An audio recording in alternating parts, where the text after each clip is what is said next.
রান্নাঘরে আপনাদের স্বাগত। আমি আজকে বানাবো চিকেনের নতুন রেসিপি। কীভাবে বানিয়েছি দেখাবো, চলুন। প্লিজ সাবস্ক্রাইব করবেন। নিয়েছি চিকেনটা পেস্ট করে, দিয়ে দিলাম ধনেপাতা কুচি, দিয়ে দিলাম পেঁয়াজ বাটা, স্বাদ মতো নুন, 1 চামচ গোলমরিচের গুঁড়ো, 1 চামচ লঙ্কার গুঁড়ো, 1 চামচ জিরের গুঁড়ো, দিলাম একটুখানি রসুন বাটা, দিলাম পাউরুটির গুঁড়ো, আর দিলাম একটুখানি অরিগ্যানো। দিয়ে সবগুলো ভালো করে মিক্সড করে নেবো। মিক্সড করার পর অল্প করে নিয়ে গোল করে দেখুন এরকমভাবে বানিয়ে নেব।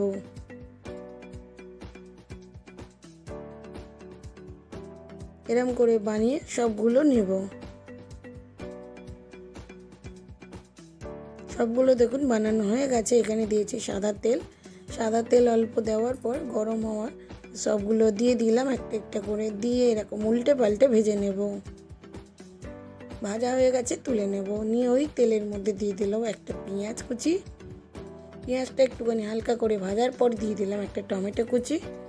টমেটোটা নাড়াচাড়া করে দিয়ে দিলাম একটুখানি নুন, দেবো একটুখানি অরিগ্যানো, একটুখানি চিলি ফ্লেক্স, দিয়ে নেড়ে চেড়ে দিয়ে দেবো চিকেনটা।